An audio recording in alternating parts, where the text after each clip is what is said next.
Hello friends, I'm here in Lewiston, Maine, USA, and this is the Grand Army of the Republic Cemetery. Pretty small one actually. The larger city cemetery,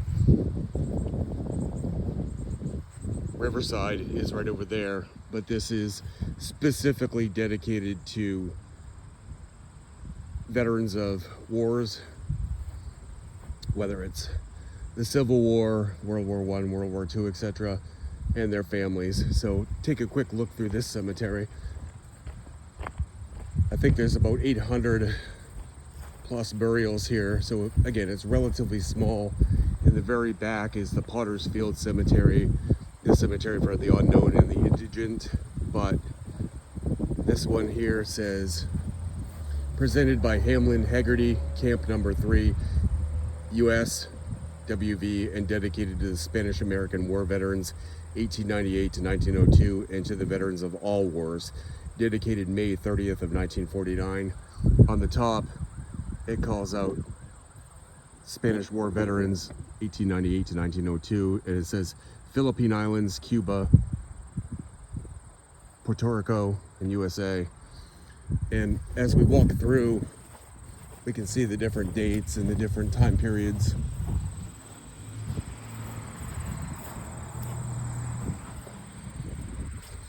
A lot of them have the definite 20th century look to them, the bigger family monuments, and we have some of the ground ones too.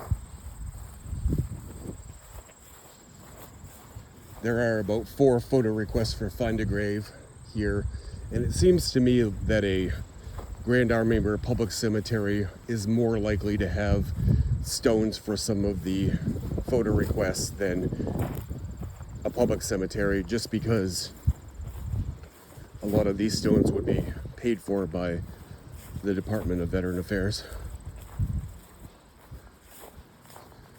So after the video, I will take a look and see if I can fulfill those photo requests. Hopefully I can. In some of the larger cemeteries, the photos could literally be anywhere, but this one I could probably walk in about 20 minutes from stone to stone, give or take. Here's an older looking one. George Bouvier Jr., 1839 to 1917, and his wife Sarah Chadburn. Then on the bottom it says Alfred C., which given the time frame is probably their son. Alfred lived 1884 to 1939.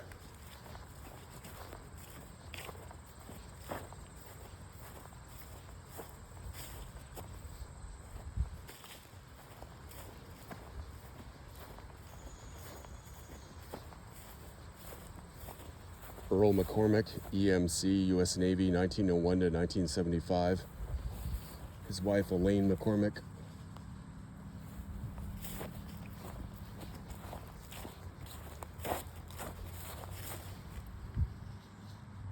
George Graffam, Company B, 30th Maine Infantry.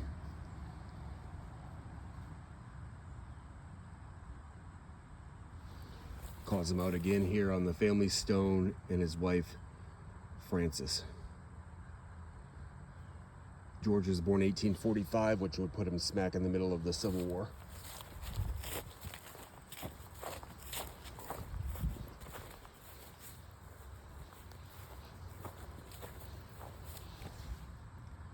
Harold Nichols, Maine, Private,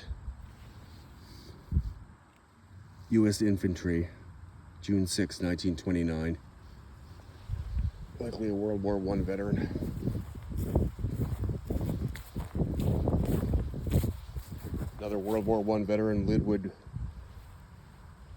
Pomeroy, Private First Class, 8 Company 151 Depot Brigade, World War I. Lived 1896 to 19, looks like 54.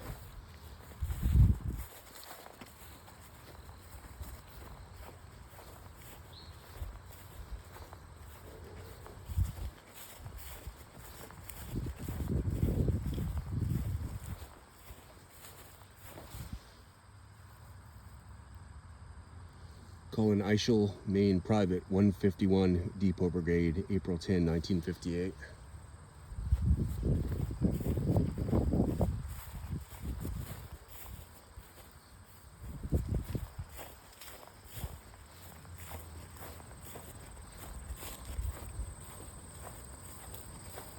I had only driven through this one last year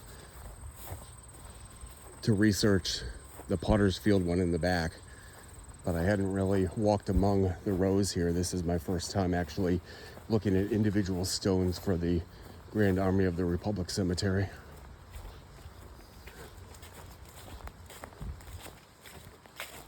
A lot of these men served when they were just barely out of their teen years, but they went to fight and sometimes die for country. Alexander Robertson, Tech 4, U.S. Army, World War II, February 12, 1911 to July 9th of 1992. About 81 years old. That's a handsome stone right there. In memory of Staff Sergeant Alan R. Robertson, USA, 328th Infantry, 26th Division, born April 30th, 1922, died in action. Here's the man who died for country. February 22nd, 1945, middle of World War II. Saarbrücken, Roden, Saarlautern, Germany. Another good-looking stone right there. William and Minnie Gray, and Elizabeth and Earl Wood. Charles Howe, S2 U.S. Navy, World War II, 1927 to 1997. 70 years old.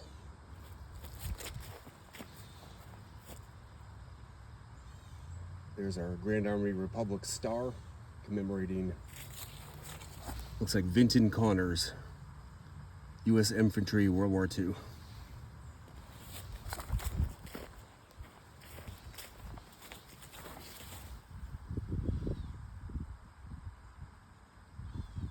And there's our Spanish War veteran. Same cross that was on the original plaque that we saw at the front of the cemetery. In the back, Channing Anderson, 1874 to 1945. His wife Josephine and his son Joseph, their son Joseph.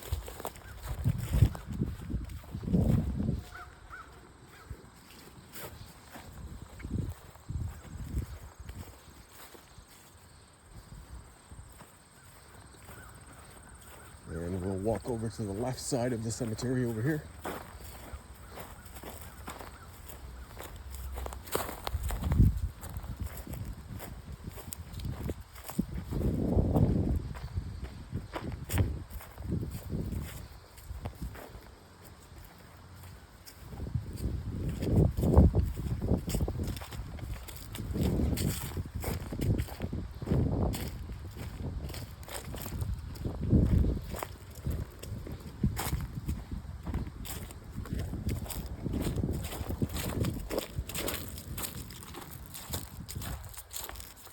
They put books here, so it must have been a reader. And you have several stones lined up here. George H. Walker, Maine, Private Infantry, World War II, 1926 to 1953.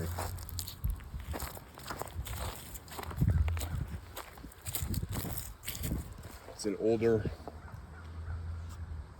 government marker. Christian Peterson, Corporal, Company 8, Maine Infantry, the Spanish-American War. He lived 1868 to 1936.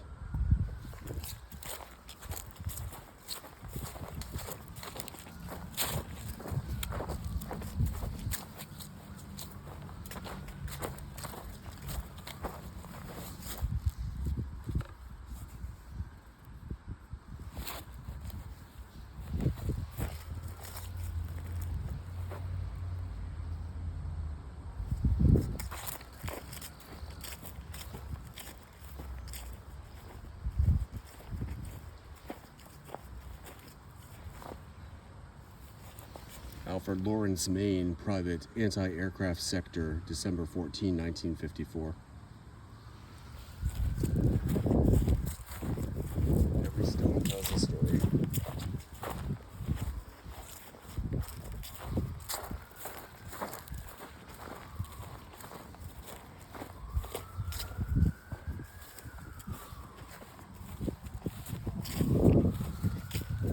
And you have a whole family here. James Eastman, his wife Mildred, Maurice, Nettie, George, and it's his mother and father.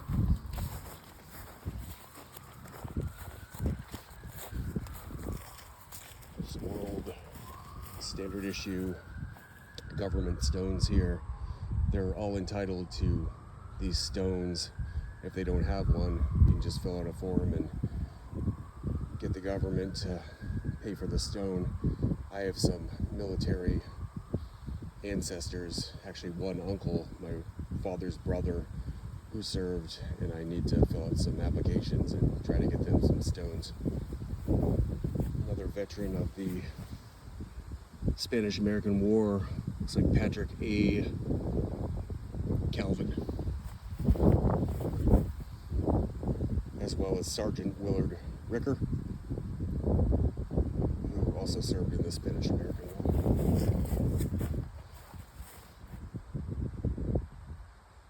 Looks like he got both the government stone and a probably family paid for one.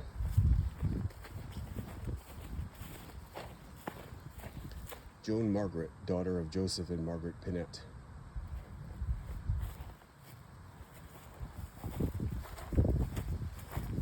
Important to note, not just veterans buried here, but also their families.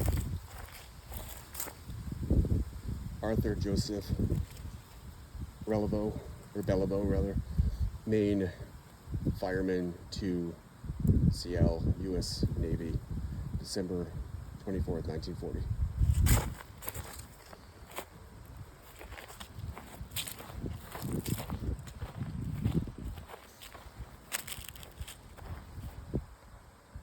Early 20th century ones, Father Harry A.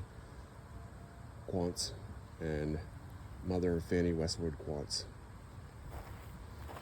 James Quantz, Private 1CL 101 Trench Mortar Battery, 26th Division, October 5th, 1929. Another Spanish-American War veteran, Richard Trimback. Company 1, Maine Infantry, Spanish-American War. So, memorializing some veterans here at the Grand Army Republic Cemetery, Lewiston, Maine, USA.